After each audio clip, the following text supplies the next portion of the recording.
Hai hai hai hai pioneers, salam petir, jeder jeder jeder. Pioneers Pine Network, silakan ya, semangat ngikutin, simak dan telaah analisa tentang video berikut ini. Disimak pokoknya, jangan sampai terlewatkan, oke? Pokoknya yang mau ikutin secara serius, yang mau santai silahkan, oke? Kita tonton bersama ya guys. Katanya nyari duit dari kripto, bisa kaya, bisa nggak? Pusing kan lo? Jadi ya ini bingung, kalau aku ngeliatnya itu sebagai investor aja lah. Dan itu banyak belajar soal sejarah duit, sejarah uang. Jadi pertanyaan yang tadi pertama, bisa nggak? Seharusnya bisa. Harusnya bisa. Seharusnya bisa make money in the long run. Karena saya ngelihatnya, ini sebagai analis ya, ini saya taruh posisi saya sebagai analis saja. Saya ngelihat ini, cryptocurrency ini as a form of fiat money almost. Oke. Seperti uang. Nah, jadi simpel banget. Ini adalah tempat menaruh uang di mana dalam 10 tahun dari sekarang nilainya bisa lebih tinggi daripada hari ini. Kayak Contohnya mirip kayak emas. Contohnya mungkin mirip seperti aset. Perbedaannya sangat simpel tapi kan ini nggak ada barangnya. Barangnya itu mirip seperti uang, makanya kan. Uang itu kan sama juga, uang itu apa? Yang ada. Anda hanya melihat kertasnya aja kan. Ya, betul. Tapi sebenarnya kan value-nya apa? Value-nya uang itu sebenarnya adalah persepsi dari antara kamu sama saya. Iya. Kayak nilai uang lah. Nilai kan? uang, betul. Sebenarnya paling penting kalau misalnya store of value, orang tuh selalu melihat emas. Oke, kalau emas kan ada value-nya, bisa dipegang. Berpuluh-puluhan tahun, ratusan tahun lah. Betul. Cuma kan kalau uang nih bro, kalau uang ini kan akan terpengaruh dalam keadaan negara tertentu, permainan pemerintahnya, semuanya lah, inflasi, deflasi dan sebagainya, gitu kan. Nah si kripto ini mungkin agak berbeda karena dari awal kan supply demand nih. Nah itu dia kan base-nya supply demand. Ya makanya mirip dengan uang. Nah kalau supply demandnya itu yang harus ditambah supply-nya kalau kripto atau bitcoin lah. Saya kasih contoh bitcoin. Kalau Anda ngomong cryptocurrency, yang paling dikenal adalah bitcoin. Kenapa bitcoin? Karena supply-nya paling banyak. Tetapi supply bitcoin dari awal udah ditetapkan angkanya X. Gak bisa berubah. Gak bakal bisa berubah. Tahun 2040 saya baca, udah habis itu supply. Dan gimana cara membuatnya? Membuatnya melalui yang namanya, saya ngasih terms baru ya nih ya, Bitcoin mining namanya. Jadi mining untuk memproduce, dan itu menggunakan semacam sistem yang desentral. Tambah bingung nggak? Tambah bingung.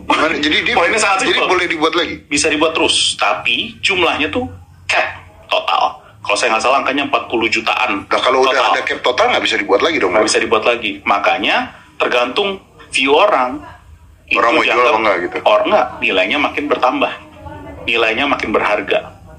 Oke. Kurang lebih gitu ya. Oke. Berarti tidak bisa ditambah lagi. Iya. Mining juga nggak bisa buat nambah itu kan? Mining itu hanya proses untuk menambah yang ada sampai mencapai akhir tertentu. Untuk Bitcoin. Cap Bitcoin itu Bitcoin. Yang tertentu. Jadi, nilainya hasilnya segini. Oke. Nah sekarang gini, kalau uang kan kita percaya sama pemerintah nih ceritanya. Ada safety ness-nya. Ya walaupun kadang-kadang kalau misalnya nolnya dicoret ya dicoret aja sih. Nggak bisa kebawa apa juga sih. Iya. Cuma saya ada regulasinya, ada safety ness-nya nih. Ada regulasinya. Iya. Nah sekarang kalau misalnya tergantung orang yang bikin regulasinya. Tergantung siapa yang jadi pemerintahnya. Nah sekarang kalau misalnya Bitcoin nih. Betul. Kan gue nggak tahu kalau itu siapa yang megang regulasinya, gue nggak tahu itu bener apa enggak, gue nggak tahu ini ada permainan konspirasinya enggak, gue kan nggak ngerti apa-apa bro.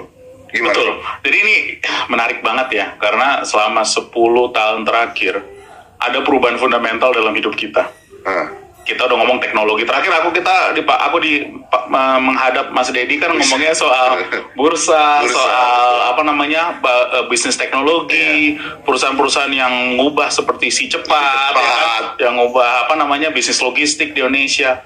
Sekarang yang lebih fundamental lagi selama 11 tahun terakhir adalah soal uang, money, ya kan? Cryptocurrency itu kan sebenarnya adalah bentuk currency, kan adalah uang exchangeable. Ya kan, suatu semacam exchangeable, kurang lebih begitu ya. Per hari ini orang melihat uang tuh hanya ada dua. Satu adalah megang emas, tapi itu tidak efisien. Kenapa? Karena harus bawa barang dan itu nanti harus ditukar, etc. Itu cara yang paling lama. dulu kalau saya nggak salah US dollar itu setiap $1 US harus ada backing $1 worth of gold. Betul. Terus dilepas. Bahasanya diubah. Kalau Anda lihat US dollar dibilangnya in God we trust. Jadi hanya percaya Tuhan aja atau gimana. Nah sekarang semua currency di dunia seperti itu. Tidak ada backing gold, emas di belakangnya. Hanya tergantung setiap negara mau melakukan. Dan kalau Anda lihat, sebenarnya kita currency ada berapa sih yang benar-benar dipegang? Paling 10 maksimum, 15. Indonesia alhamdulillah udah bagian dari G15. 10-15 tahun ke depan currency kita makin kuat karena tergantung seberapa kuat negaranya. Tapi yang Anda selalu pakai US dollar, pound sterling, renminbi sekarang sama gitu. Itu aja yang Anda berani pegang. Kenapa? Karena Anda merasa value itu akan tetap ada 10 tahun dari sekarang. Karena kita percaya. Berarti in God we trust aja. Nah kalau Anda lihat negara-negara kecil, saya kan nyebut negara misalnya bottom 50. Gua ngerti. Itu Anda nggak bakal megang currency-nya nih kan. Anda bilang, wah ini saya takut inflasinya bisa naik 50%, 100%. Kenapa? Karena uangnya bisa di-print sebanyak-banyaknya untuk menahan namanya inflasi. Oleh karena itu masyarakat lebih percaya pada Bitcoin. Nah sekarang muncullah namanya Bitcoin, namanya cryptocurrency. Di cryptocurrency ada berbagai macam lah currency yang ada sekarang. Tapi mungkin yang paling dikenal adalah Bitcoin. Itu ekuivalen dengan US dollar sekarang. Dianggap wow. Karena jumlahnya besar, yang megang banyak. Dan ini salah satu hal di mana Anda bisa mentransfer dari A ke B frictionless. Kenapa saya bilang frictionless? Frictionless nih definisinya. Definisinya kalau tidak bahasa terlacak atau gimana? Bukan tidak terlacak. Tidak perlu ada intervensi manusia antara saya dan kamu. Kalau saya transfer uang. Per hari ini nih kalau kita ke bank, Mas Edi, kita transfer jumlahnya mungkin besar ya. Betul. Misal di atas 10 juta rupiah atau apa. Pasti ada satu orang bilang, bener ya mau confirm mau transfer. Ada satu orang udah nanya. Betul. Kalau mau transfer gede aja ditanya apa bener Pak segini Pak. Bener nggak ada dokumen di belakangnya. Kalau ini langsung kemana saja. Seamless. Asal gue punya account-nya. Ada punya account, buka account. Kenapa makanya orang suka itu? Terus ada yang bilang enggak terus ada nih beberapa yang hanya saya juga lagi belajar ya. Saya sama Mas Dedi belajar aja. Banyak orang bilang penggunaannya ini banyak yang negatif. Tapi saya baru belajar juga di Bitcoin itu. Dari pertama kali Bitcoin itu muncul sampai hari ini, setiap orang yang memegang currency itu, koin itu, bisa di-trace. Orang bisa tahu siapa saja yang megang. Karena ada ledger. Ledger itu sebenarnya pembukuan. Ya, yang punya pendapat boleh taruh di bawah ya. Kira-kira komentarnya para pioneers itu seperti apa menyikapi video yang baru saja kita saksikan. Baiklah, sampai berjumpa di video berikut. Tetap semangat. Thank you. Bye.